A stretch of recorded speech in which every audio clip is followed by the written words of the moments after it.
So yesterday I got the Israeli Mauser and I showed it off to you. I said that I did get a reproduction sling, and I've fitted that. So yeah, this setup is real sort of pain, and I've got it right at the last position to as far back away from the hand as possible, and it's still sort of in the way. I think the Germans got that wrong. Now, function-wise, I had a bit of difficulty extracting and ejecting. Problem ejecting probably stemmed from problem extracting. I don't know whether not sure what's going, whether they have a really big chamber or a really big throat, and it's expanding so much. The cartridge is expanding so much on explosion that it's sort of getting jammed in. I didn't have any cartridges that were jammed in the chamber, but they were sort of, because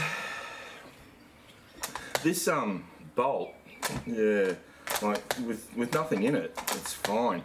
But as soon as I would fire, so there's nothing in there, and like I would have been having to really refit because that full length claw extractor, you do get primary extraction. It does, when you turn the bolt, it does move the cartridge back just a fraction of, you know, whatever, I don't know, a millimeter or something. So, but yeah, it wasn't terminal. It was nothing really bad. Okay, but yeah, it was just probably the ammo's a bit too hot, I think. What I was shooting some hunting ammo that, in fact, I wasn't sure what I was shooting. It's been sitting in my safe for quite a long time, and I have not had it. I know that some of it, I'm pretty sure, was Aussie Outback 308, and I think 168 grain Sierra Game Kings. So I'm going to make up some hand loads a bit lighter for this. I don't know, because I've got to try some of that Buffalo River stuff, which I don't know if that's going to make any difference, but I'll see how I go. I shouldn't have done that. I should have known exactly what I was shooting, but I just had that 308 ammunition. And I wasn't really concerned that much about. I was really concerned about seeing what sort of groups I would get from it, because it was still good ammo. So function-wise, yeah, a little bit of difficulty extracting. I don't know if you can see how far over the front side is. Okay, it's way over to the right, and that is because the rear sight is way over to the left. I don't know why. There's sort of like a spring tension pushing it over to the right. So, and it's way over to the right, so I can understand why that's going on. And when I push it all the way to the left, it's in the centre. So I need to do something about that,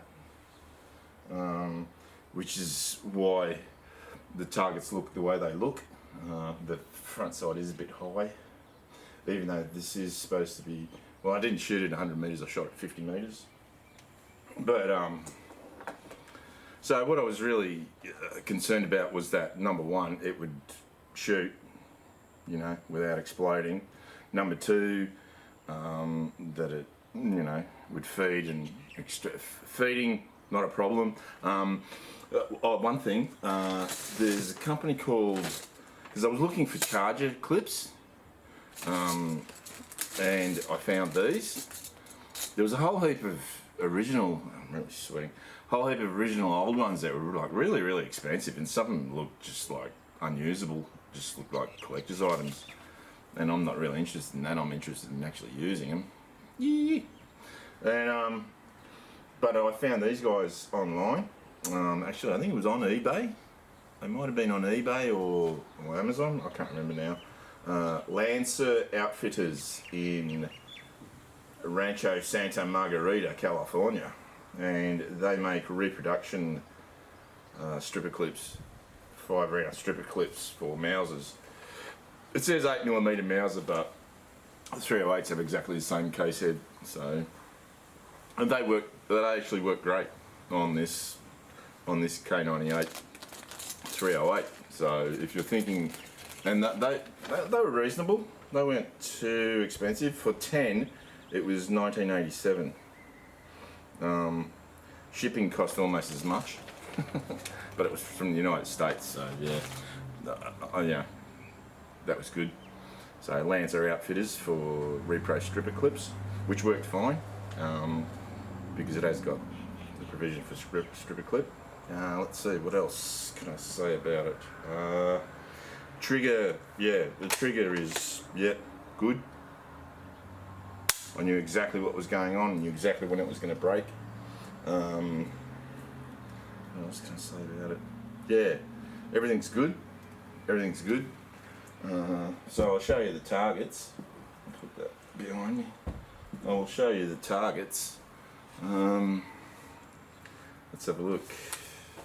Yes, yes, yes, yes. Yeah. That's a different gun. So, pardon me, I just gotta have a wet the whistle. It is quite hot. I'm drinking Old Rosie, original Western style British cider. It's sort of an acquired taste, but I acquired a taste for it a long time ago. So the first rounds that I put through it, I put it through this target, and I was aiming at the bottom, and that's where it got. So it's shooting pretty. Well, actually no, that's the first shot that I shot, and I was aiming at the bottom there, and it pretty much almost hit there. So then, yeah, I was aiming, I think there, or thereabouts, and so there was one shot there and then 4 shots there. So that's, yeah, that's at 50 metres, 55 yards, with open sights. I thought, hello, this is looking very promising. So then I shot the first proper group. So I was aiming, where was I aiming? Yeah, this is shooting low. So I was aiming, yeah, I'm aiming there. Alright, and it's shooting there. So, surprise, surprise, it's actually shooting low, which is usually the opposite. But look at that group. Like, that's, I've got to go get a measuring device. I'll be back in a sec. Alright, I'm back. That took a lot longer than it should have because I changed the battery on my verniers. Yeah, so that's how the target was. So it's shooting low and to the right. And that group is just over an inch. Just over an inch. Then the second group, low and to the right, is, I'll have to put it down and measure it properly. That group is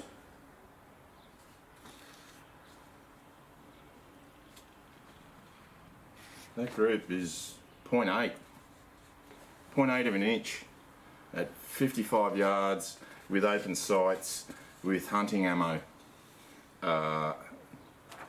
Yeah, that's the point at where, and I'm looking through, I'm just got a 10 power monocular, and cause it's only 50 metres, I'm looking through it going, what the?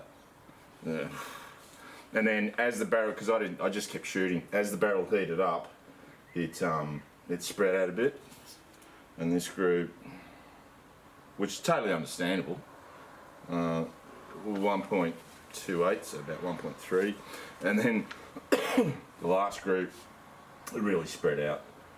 Yeah, that barrel was really, really hot, so that was about let me measure it. It was almost off the page. It was 1.3, 1.4. So around an inch, you know. And then as the barrel really gets stinking hot, you know, it goes to about under 1.5 inches. So, conclusion. Oh man, I'm sweating. Conclusion is that this rifle, and Rick said it was a sweet shooter, and I thought, nah, well, we'll have to wait and see. Well, guess what? He's absolutely 100% correct. This thing is a sweet shooter.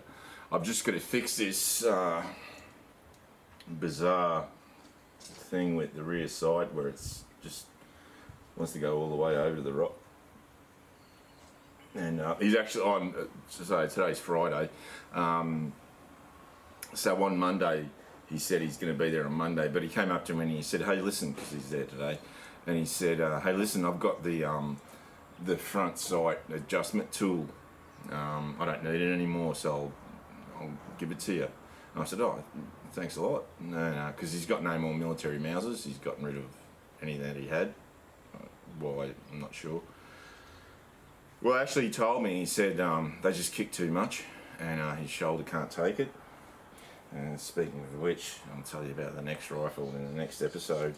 So yeah, I've got to fix that. That's just, yeah, crazy, the way that it's all the way over to the right there. And the front sight, because of that, the front sight is just way over to the yeah, that's crazy. So anyway, this is a really, really accurate rifle. I'm not going to bother. I said had considered drilling and tapping it. Nah, you don't need it. With that accuracy, if you're hunting anything of a decent size, pig, deer, whatever, yeah, you're going to clean it up. Easy. Trigger down. Right, so love it. The first Car 98 that I've ever owned, and it's in 308, and because it was rebarreled to 308, it's quite a new barrel, and therefore it shoots sweet. Now, I did have some other targets that because I was trying to figure out, you know what, it's sort of hard to figure out what kind of targets are actually the best to look at when you're shooting open sights, and I figured out that these are actually the best ones.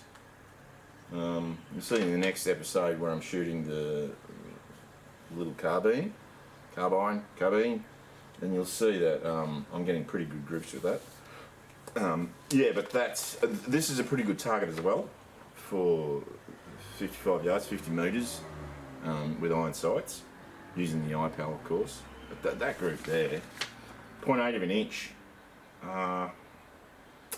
that's unbelievable. I'm quite shocked that the accuracy is that good. So I am so happy, so happy to have this rifle. I'm still pissed off about this ground down bolt handle. Yeah, so I don't know what I'm going to do about that. Nothing. Can't do anything about it. But yeah, so that's the accuracy report. If you can get one of these Israeli Mausers, get it. If it's anything like this one, it's, yeah, seriously accurate. So that's all I've got to report on that. Let's see. I'll just back in a minute. Okay, so I'm back. I just remembered I had a comment on the first video, the first look video, and it was from Trent Firminger. And thank you for another video. I enjoyed the first look. Can't wait to see how she goes at the range. I would love to see some shooting action. It's really hard to film shooting action, Trent, because that range, man, is just flat chat. They're just people constantly beside me on either side, and it's not easy, and plus privacy issues and things like that. I don't have a private range to shoot at the moment, but maybe down the track I'll talk a friend or two that have farms around here that I can use their land to do that, maybe. Now, I understand that when Nazi forces were surrendering to Allied, Soviet or Allied forces, that the bolts were taken out of the rifles and thrown into two piles, rifles and bolts. Another reason why serial numbers very rarely match on ex-World War II Mausers. Yeah, that sounds viable. The other, uh, the second comment is, you didn't sell your Verweer rifle, did you? The photo. No, I didn't sell that. Yeah, comments about it's a stalking rifle and therefore it's not going to really have magnificent groups. But with that Cellular and Bellow 130 grain round nose soft points, the groups are excellent. So that's the ammunition that I use. No, I'm not going to make up ammunition for that photo. I'm just going to use that ammunition, the Cellular and Bellow round nose soft point 130 grains. It groups like you wouldn't believe, and it's really cheap ammo. So yeah. So no, I didn't sell the Verweer. I actually sold a Marlin SBL because it's expensive to shoot and it's like they cost a fair bit. So I'm going to get a fair bit of money back on it. So yeah. So. That's the results. It's a really, really accurate rifle. It's a sweet shooting rifle. I've just got to muck around with the rear sight and then adjust the front sight to suit. I've got to find out why it's doing what it's doing. Why it's leaning all the way to the right.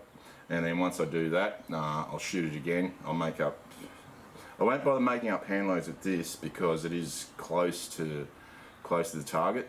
I'll just sort of fine tune the sights a bit. So until next time, bloody flies. Until next time, see you later.